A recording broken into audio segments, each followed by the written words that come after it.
Olá, minha gente. Muito bom dia, boa tarde, boa noite, conforme seja a hora que você esteja vendo a postagem desse vídeo, tá certo? Como sempre, em cada vídeo, antes de qualquer postagem, eu gosto de me apresentar. Se é que você não me conhece, o meu nome é Jaime Viana. Eu sou mais um entre os milhares a batalhar pela fé que uma vez foi dada aos santos, tá certo? Acreditar ou não acreditar em Deus? Essa é a pergunta e essa é a observação que deve ser feita na vida de todo ser humano, de todo homem, de toda mulher, de todo aquele que começa a raciocinar e começa a ver, a ter entendimento sobre a vida e as questões que acompanham o ser humano, por exemplo, de onde eu vim, para onde eu vou, quem sou eu. A velha pergunta, né? Para que eu vim a este mundo? Coisas semelhantes a esta. E aqui entra o fator de acreditar ou não acreditar. E eu quero aqui, junto com você, meditar um pouco com relação à vantagem de ser livre para se definir essa pergunta e para se ter uma resposta segundo a sua vontade. Eu quero primeiro chamar a sua atenção e analisarmos segundo a palavra de Deus. E por que eu digo isso? Porque eu já fui uma pessoa que eu andei em encruzilhadas. Eu andei com essas questões na minha cabeça. Eu creio que isso é típico de toda e qualquer pessoa. Eu quero deixar isso bem frisado, bem claro, que a intenção deste vídeo não é tentar mostrar a você que você deve acreditar em Deus, mas é deixar pela sua própria definição. Nós temos uma coisa chamada intelecto, a nossa mente, a nossa maneira de pensar, a nossa formação, tudo aquilo que está ao nosso redor. E eu quero chamar você para analisar essa questão. A Bíblia diz para mim que o homem é feito de alma, corpo e espírito. Eu vou dar uma definição aqui rápida sobre essa questão. Alma. Na minha concepção, pelo que eu vejo segundo a palavra de Deus, o que às vezes é confundido na Bíblia, as pessoas olham e interpretam de maneira equivocada, é porque, veja bem uma coisa, quando algumas passagens bíblicas foram escritas, não se tem o entendimento que se tem hoje. E talvez usando esse argumento, algumas pessoas não queiram acreditar em Deus, ou não acreditam que existe um Deus onisciente, onipresente, onipotente, e que ao mesmo tempo que ele é esse Deus excepcional, ele tem os seus olhos voltados para aquele que clamam a ele. É como se eu estivesse no meio de, vamos colocar aqui no Brasil, e está entre os maiores do mundo, o estádio do Maracanã. Pronto, é como se eu estivesse no estádio do Maracanã, no Rio de Janeiro, e aquele estádio superlotado, né? Eu estou dando um exemplo para você entender, superlotado. Imagine o estádio do Maracanã totalmente lotado, totalmente com aquela, dizem que com mais de 100 mil pessoas, e ali, em meio àquela multidão que está gritante pelo seu time ou por aquilo que ele foi ver ali, que geralmente é um jogo de futebol, eu volto a frisar mais uma vez, não estou aqui incentivando ninguém a ir para estádio. Isso aí é uma opção de cada um, nós temos o livre-arbítrio, né? Mas veja bem, eu quero usar como exemplo. E no meio daquela multidão, você clama. E todo mundo gritando, e quando você clama, eis que Deus diz, eis-me aqui. Aleluia. No meio daquela multidão, então eu quero dizer para você que existe um Deus. E talvez você pensando assim, eu não sei porque a minha vida tem ido de mal a pior. Olha, eu vou dizer uma coisa que está escrita em 1 Coríntios, capítulo 15, versículo 19. Que se nós esperamos em Deus só nessa vida, somos os mais miseráveis de todos os homens. Nós devemos acreditar em Deus não porque Ele é o Deus que, como o povo fazia no passado, lá no Evangelho de João, o povo que estava seguindo a Jesus, seguia Jesus porque ele era o homem que multiplicava os pães e os peixes, ou seja, que matava a fome material daquele povo, daquela multidão que estava sedenta de fome, mas, acima de tudo, com fome na sua barriga, com fome no seu organismo. Então aquela multidão seguia Jesus porque ele era um homem que multiplicava os pães e os peixes. Então é isso que acontece muitas vezes. Ah, eu não acredito porque do céu, meu pai dizia para mim o seguinte: do céu só cai chuva. E quando ele morreu, antes de morrer, ele teve um encontro com o Senhor. Se ele foi salvo ou não, é algo duvidoso, porque ele teve um encontro com o Senhor, mas ainda tinha velhos hábitos. Só mesmo no dia do juízo é que nós vamos ter essa definição. Mais uma vez eu digo, é algo individual. Você acreditar ou não acreditar em Deus é algo que vai definir a sua vida, entre uma vida de vitórias e uma vida de derrotas. Você está me entendendo? Aqui não é ser religioso, não é convidar você para ser religioso, não é querer dizer a você que uma religião pode fazer a importância fundamental na sua vida. Ser religioso qualquer um pode ser, até o ateu. O ateu que diz que não acredita em Deus, ele é religioso. Eu vou provar para você. O ateu, ele crê de todo o seu ser, de todo o seu intelecto, que ele não acredita em nada. Então, indiretamente ou diretamente, de maneira sublinear, ele é um religioso. Porque ele acredita piamente que ele não acredita em nada. Aí eu vim aqui hoje para dizer a você, para lhe dar um testemunho que existe realmente Deus. Mas Deus só se achega àquele que clama a Ele. Porque uma coisa que esse Deus Criador do Universo, ou Jeová, ou o Senhor Todo-Poderoso, ou Eu Sou, ou Deus, como ele disse a Moisés no capítulo 3 de Êxodo, quando Moisés perguntou, quem é, quando me perguntarem quem foi que mandou eu ir até Faraó para falar para libertar o seu povo, e ele vai dizer, Eu Sou foi que te mandou. Você está entendendo? Então a questão aqui é essa, meu amigo, minha amiga que está me ouvindo nessa hora. Você tem um livre-arbítrio. Mas no momento que você quer e tem sede da verdade, ele se revela a você, Deus se revela a você. E a maior revelação dele não está em que alguém está dando uma profecia aqui ou acolá, mas está nas Santas Escrituras. Como disse o próprio apóstolo Paulo, que nós devemos não desprezar as profecias.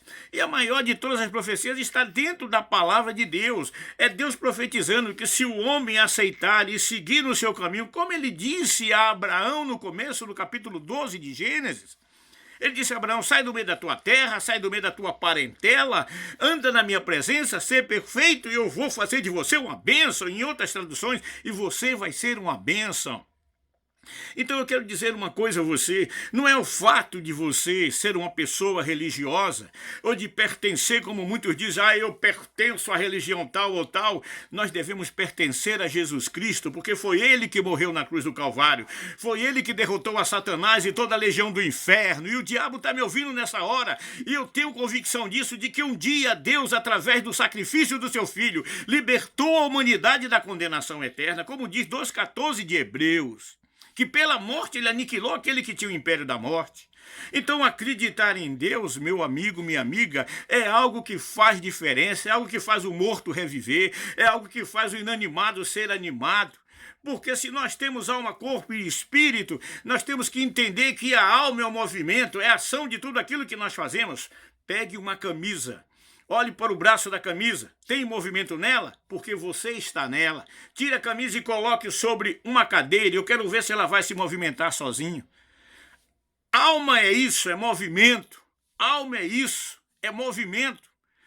Corpo é esse corpo que temos aqui, esta matéria, esta casca, que um dia vai voltar ao pó. Como nos diz a palavra de Deus, que ao pó ela veio e ao pó ela vai voltar, mas o espírito ele retorna a Deus, e é essa condição que Deus está querendo dar a você, para que você volte não como um condenado diante dele, mas como um filho ressuscitado, para voltar aos primórdios do Pai, para voltar à comunhão com Deus. Por isso nós falamos aqui que Jesus Cristo é vida e que todo aquele que vem a Ele de maneira nenhuma Ele lança fora. É por isso que muitos e milhares de pessoas em todo o mundo estão anunciando que a vida está em Jesus Cristo e esta vida ela pode ser concedida a todo aquele que se achega a Ele. Eu não falo aqui sobre religião, em momento algum eu digo que pertenço a tal ou a tal igreja ou denominação, mas estou aqui para dizer a você que um dia eu estava na sarjeta, estava escravizado pelo pecado, e eu fui liberto e eu fui alcançado, porque existe um Deus que se preocupa comigo, aleluia. E ele se preocupa com o bêbado, com o viciado, com a prostituta, com o ladrão, ele se preocupa com o estuprador, ele se preocupa com todo aquele que no momento se arrepende e volta para ele. É como aqueles ladrões na cruz do Calvário, você lembra? Ah, então o cara mata, já me disseram assim, o cara passa a vida inteira matando, roubando, fazendo tudo errado, e depois diz, agora eu sou crente, aleluia. As pessoas olham com um ar de quê?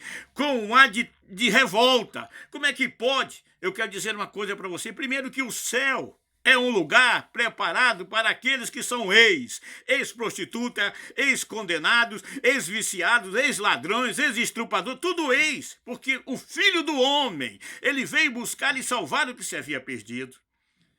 Você não precisa, se você já é o santinho, você é o perfeito, você não precisa de Deus, você não é o perfeito. Mas uma coisa é certa, se o seu coração parar de bater agora, para onde é que você vai? Ah, eu não acredito em inferno, que bom. É uma opinião sua, é um direito seu, mas quer você acredite ou não, o inferno existe. A Bíblia me diz no capítulo 25, 41 do Evangelho de Mateus, que Deus preparou o inferno para o diabo e seus anjos. Mas infelizmente tem muita gente indo para lá, porque não quer saber de Deus, porque não acredita em Deus, não acredita na sua misericórdia, não acredita no seu amor, não acredita no amor imensurável, o amor inconfundível que ele demonstrou por nós, quando um dia ele envia o seu filho para morrer no meu e no seu lugar na cruz do Calvário. Então, eu prefiro, aqui está a minha opinião, acreditar em Deus, porque no dia que eu acreditei, no dia que eu disse, Senhor, eis-me aqui, mude a minha vida, porque eu estou cansado de sofrer, o milagre aconteceu na minha vida. E isso acontece comigo, com você, com todo aquele. Então, você tem um livre-arbítrio. Acreditar em Deus é uma opção sua, ou não acreditar é uma opção sua. Mas você tem que acreditar, não é, mas Deus conhece o meu coração, eu vou fechar aqui. Você tem que acreditar como a Bíblia diz, como diz as Escrituras. Isso está relatado no Evangelho de São João, no capítulo 7, versículo 38 e sequência. Aquele que crê em mim, disse Jesus, como diz as Escrituras. Então, para você acreditar em Deus e desfrutar do amor de Deus na sua vida, você tem que se enquadrar na palavra de Deus. Aqui a diferença entre acreditar em Deus e levar uma vida miserável, ou acreditar em Deus e reconhecê-lo em todo o seu caminho e acreditar em Deus segundo a palavra de Deus. Porque aí quando a pessoa acredita em Deus, ele deixa de ser uma pessoa mesquinha, ele deixa de ser um fofoqueiro, uma fofoqueira, ele deixa de andar procurando confusão e briga com todo mundo, porque agora o amor de Deus está na vida dele. E se Cristo está na minha vida e na sua vida, eu tenho que andar de maneira que seja diferente para com o meu semelhante. Entendeu? É assim que funciona. Então é dessa maneira que, se você acredita e segundo a Escritura, você começa a crer em Deus, o milagre acontece na sua vida. Então eu quero aqui dizer a você que talvez diga, para mim Deus não existe, porque se Deus existisse, cadê? Olha como há tanta miséria, vou dizer até uma palavra pesada, há tanta desgraça no mundo, há tanta coisa errada acontecendo. Isso é opção do homem, não é opção de Deus. A opção é do homem, ele faz aquilo que dá na cabeça dele. Mas uma coisa é certa, tudo que ele plantar, ele vai colher. Amém? Então eu quero terminar aqui para não estender mais ainda o vídeo, mas dizendo a você que todas as vezes que Deus nos permitir, nós vamos estar aqui trazendo uma palavra, uma mensagem que possa mostrar a você que há uma diferença entre quem serve a Deus e quem não serve, entre quem acredita e quem não acredita, porque até hoje aqueles que esperam no Senhor não são confundidos. Aqueles que esperam em Deus, aqueles que confiam em Jesus, jamais serão decepcionados. Então, muito obrigado pela sua atenção, obrigado pela sua participação. Se possível, eu sempre peço, no final de cada vídeo, se possível, você nos ajude, que você possa transmitir, que você possa compartilhar esta mensagem para alguém, que alguém precisa ouvir, né? Assim como você precisa ouvir num dia. Se possível, se não for, tudo bem, continuo na graça, eu continuo na brecha, como diz Ezequiel 22:30, eu continuo na brecha esperando em Deus, e que o Senhor possa mais e mais transformar e iluminar a sua vida, iluminar o seu conhecimento, porque conhecendo a verdade te liberta, e a verdade não é outra, senão a salvação que foi decretada na cruz do Calvário por nosso Senhor e Salvador Jesus Cristo. Muito obrigado, fica na paz que o resto a gente corre atrás em nome de Jesus. Amém, graças a Deus, e até a próxima. Amém, em nome de Jesus.